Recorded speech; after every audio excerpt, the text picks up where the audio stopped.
God. We're not shaming anybody, God. We're just humbling ourselves before you. Yes, Lord. You brought the thunder and rain today, God, because Satan takes an L today. Father, in Jesus' name, you get the victory. Father, we ask for forgiveness from our black brothers and sisters for years and years of racism, of systematic racism. Hello guys, welcome once again to AfriPost. I hope wherever you're watching us from, you're having a great time. Now, they always say that no matter what you do or where you go, life will always catch up with you. And I think this is what is happening for a lot of white people. Because what we see happening in the United States and even other parts of the world is revealing a lot of underlying issues. I came across certain clips here that I'm going to play for you of white people kind of apologizing for the kind of discrimination and systemic racism that they have for years exhibited against black people. And this is not something that we can say that one person is individually responsible for it, but it is something that has been exacerbated by years of rules and regulations that have been put to just place black people at a corner. And it is quite disheartening that it took years for this to happen.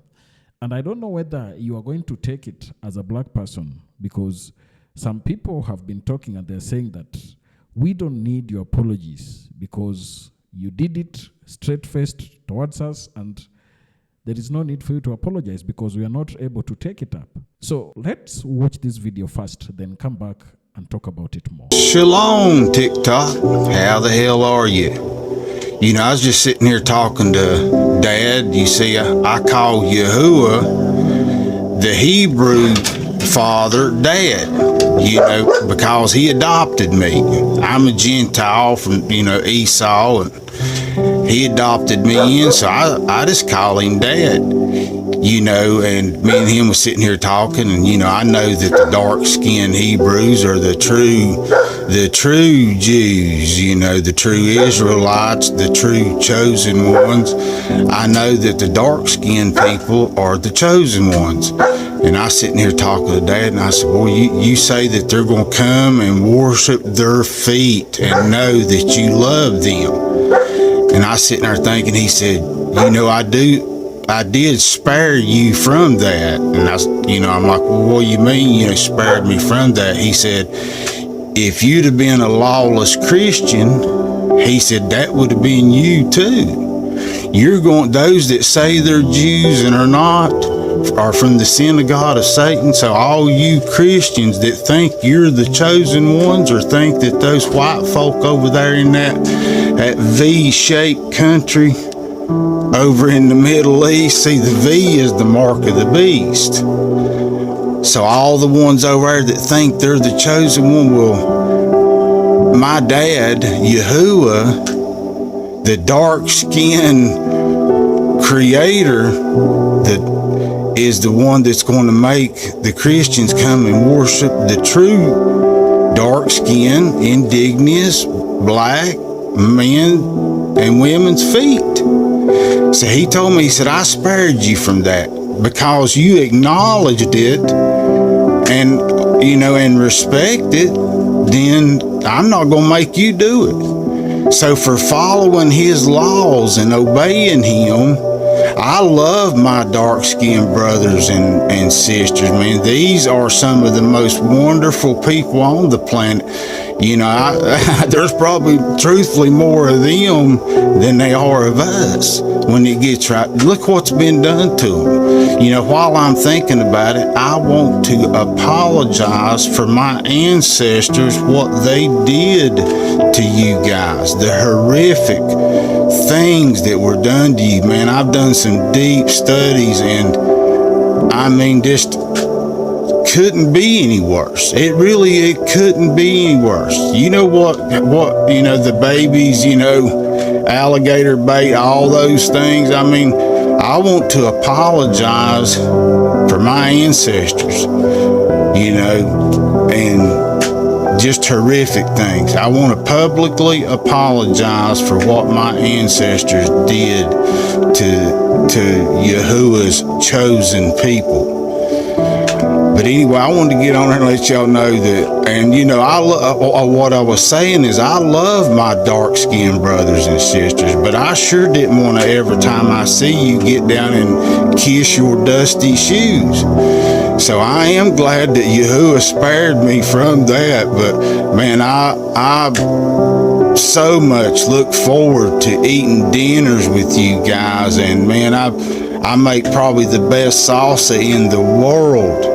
So I look forward to making that salsa for my dark-skinned Hebrew brothers and sisters, and soon we will be on Yahuwah's mountain all together. So protection in shalom, because we chose to obey the Creator.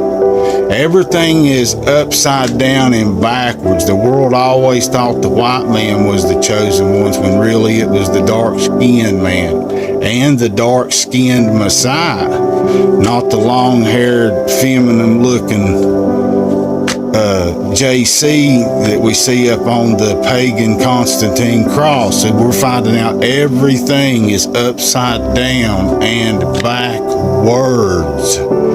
Your words are backwards. Hebrew goes from left to right, right to left. However it is on this camera, it's backwards, but it's opposite from each other. English is opposite and backwards from Hebrew.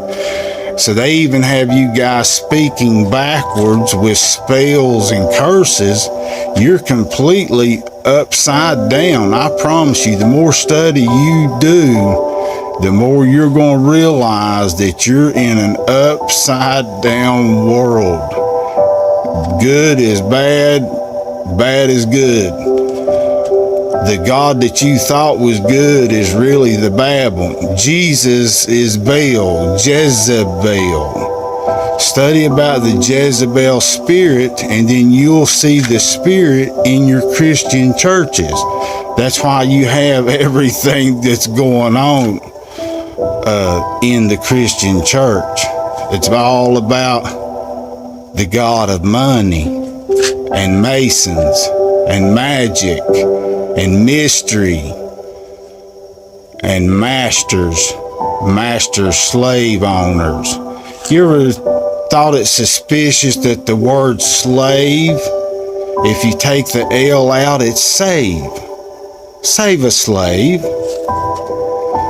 See, you guys, I started to make a video the other day, yesterday, 9/11. I was thinking, man, all the army, the military, the police force, that they've all died and been injured and wounded to keep us in slavery.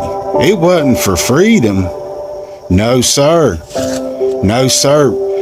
The military and police protect the elite, not the citizens. We could police ourselves and do a whole lot better job than they do for us, I promise you. The money distribution would be a lot different. But anyway, I just wanted to send you guys that message, and again, I apologize to my dark-skinned Hebrews and brothers for what my horrific ancestors did to them. I choose you guys over them. To make no mistake about it, when the time comes, I'm going with you guys, if you guys will let me. But anyway, I'm going to have to ride in on the backs of one of you guys, so if you would be willing to take me in, I'd sure appreciate. Put your name in the comments, and I'd like to know who you are. Shalom. And I'm telling you, folks, right there, how white folks got so rich. The untold story of American white supremacy. I just read about the Indian land grab, and I'm like, my gosh, man, good Lord. No wonder we don't want to teach the truth. No wonder we don't want to teach the truth. Because that means we've got to look people in the face and say, our forefathers were the worst people in the history of mankind. The things that they did, that manifest destiny, that kind of mentality has been atrocious. What we have done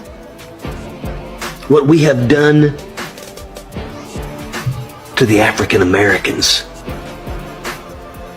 The estimated number of wealth that came from slavery, from free labor, and that's what it was.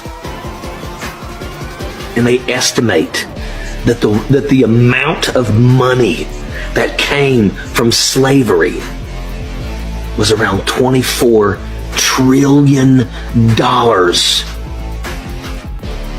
You can't even grasp that much money. The average person has a hard time grasping what $1 billion is. $1 trillion. Holy shit. And a lot of people don't want to admit the truth, because a lot of people also are scared that what happens if we actually do have to maybe pay reparations. Understand that everything, that beautiful Capitol in Washington, D.C. was built by slave labor. The majority of the churches in this country were built by slave labor.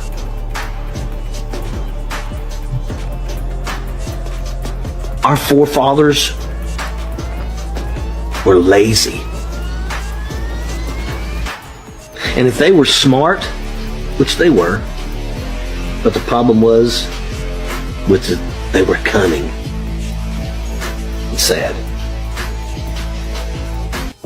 And I'm telling you, folks, when white people in the United States balk at the idea of paying reparations to black Americans who descended from slaves, they disagree with the Bible.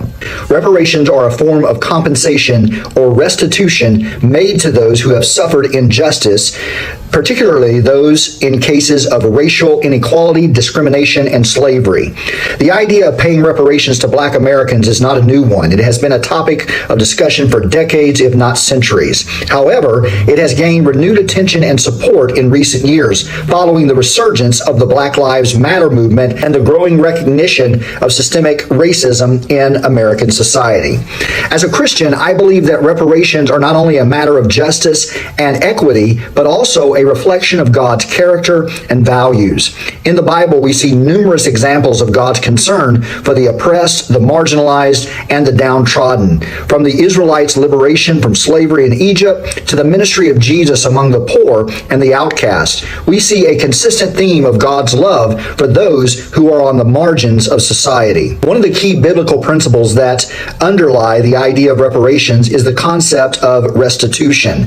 In the book of Leviticus, we see God commanding the Israelites to make restitution to those whom they have wronged. Leviticus 6:1-5 says, "If anyone sins and commits a breach of faith against the Lord by deceiving his neighbor in a matter of deposit or security or through robbery, or if he has oppressed his neighbor or has found something lost and lied about it, swearing falsely in any of all the things that people do and sin thereby, if he has sinned and has realized his guilt and will restore what he took by robbery when he got it by oppression or deposit that was committed to him, or the lost thing that he found, or anything about which he has sworn falsely, he shall restore in full and shall add a fifth to it and give it to him to whom it belongs on the day that he realizes his guilt." This passage emphasizes the importance of making restitution to those who have been wronged, and not just restoring what was taken, but adding to it as a form of compensation.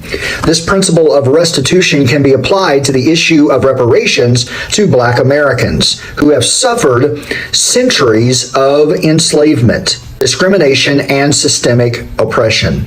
Another biblical principle that supports the idea of reparations is the concept of Jubilee. In Leviticus 25, God commands the Israelites to observe a Jubilee every 50th year, during which all debts are forgiven, all slaves to be set free, and all property to be returned to its original owners.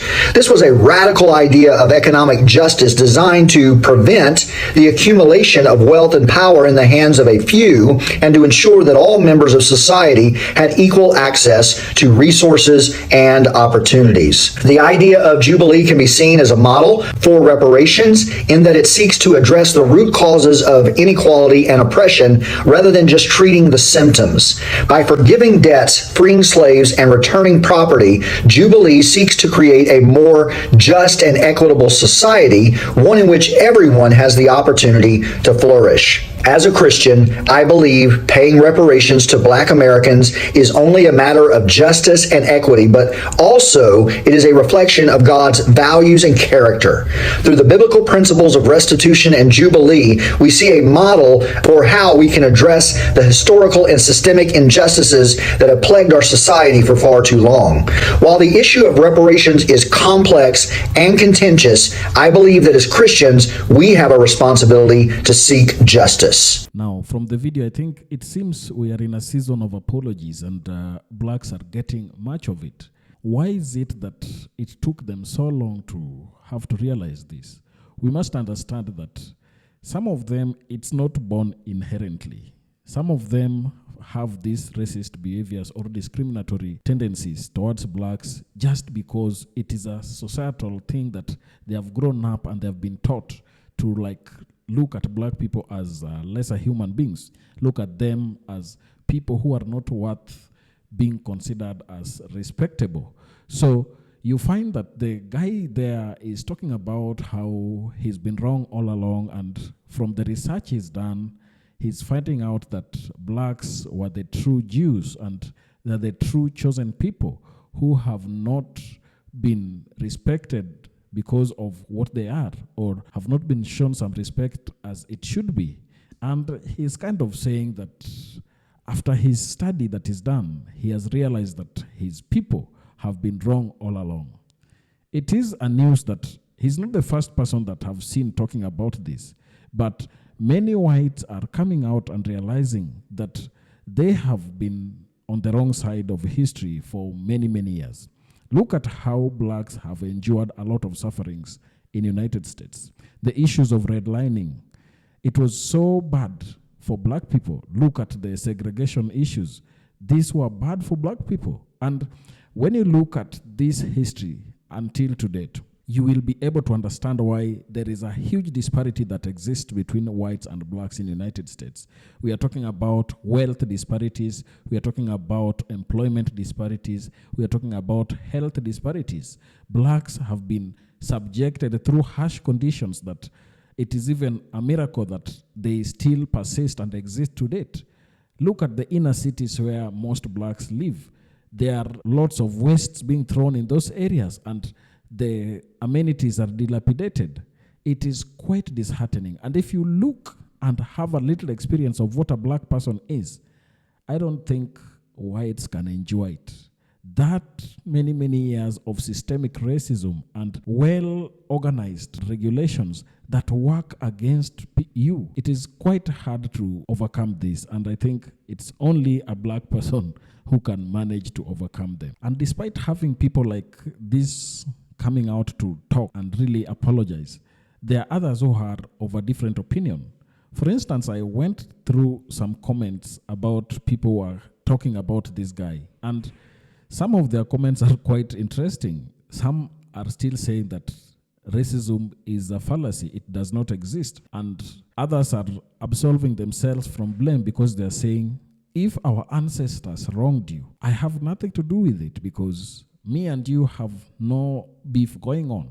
So why should I be held responsible for something my parents or my grandfathers did? And I will respond to those kind of people in a minute. But let me read for you some comments that I found about people responding to the guy who was talking there. One person called Ronald said, bigotry is blaming a group for something when these people had nothing to do with it. 1. All my ancestors immigrated to the United States in 1910, never had anything to do with slavery. 2. What about those whites whose ancestors fought and died to end slavery? Should they apologize for their ancestors ending slavery? 3. What about those blacks who owned slaves way back? Should they apologize? 4.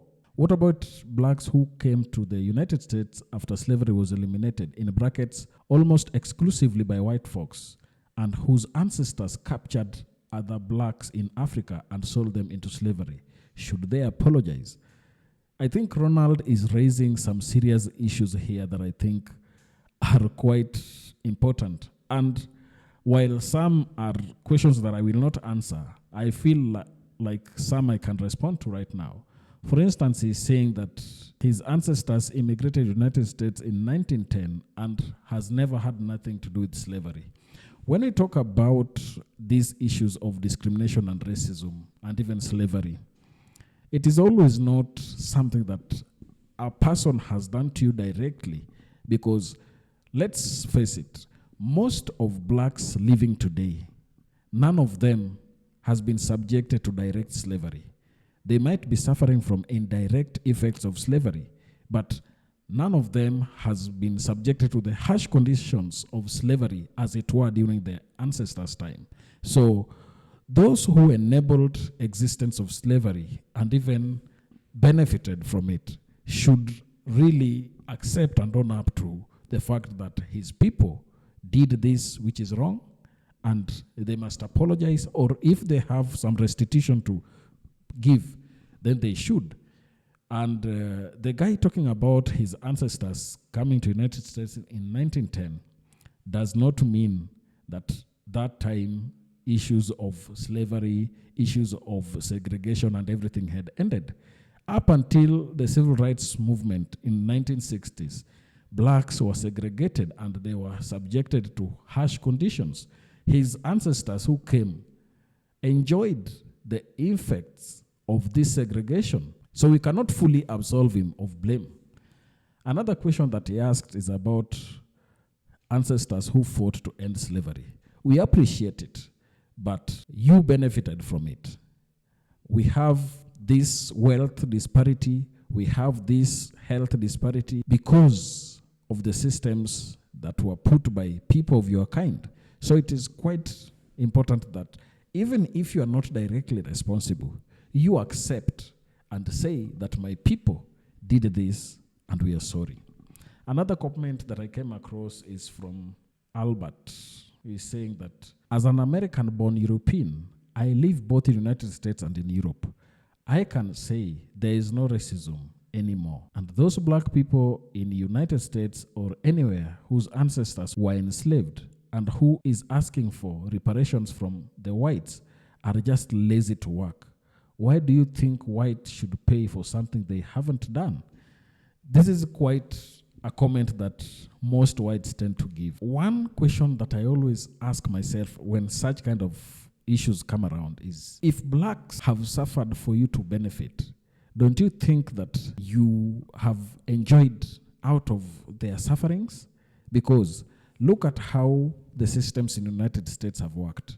You find that it is created in such a way that a white person is highly likely to get employed compared to a black person because of systemic racism and even biases that have been in existence for years. So you find that as a white person, even if you're not racist, there is a sense in which the benefit you have, the employment you have, some black person has suffered somewhere for you to get that kind of respect or even employment.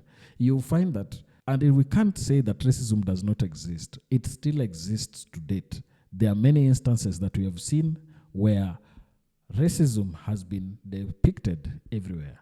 Even in the criminal justice system, we find that still, even to date, black men have a higher rate of incarceration compared to whites. And this is a serious issue that must be looked at. And because of this high rate of incarceration, black families have suffered. Take, for example, someone who was wrongfully convicted, a black man who was wrongfully convicted. They are going to leave their families, their children are going to grow up without having a father figure in their family. Some of them are going to go into crime. Some of them are going to lose hope in life. Some of them are going to be destitute. And how is it that these people are going to really make up for the wrongful incarceration that their father went through? It is quite disheartening. So, we cannot say that racism does not exist and whites are not to blame.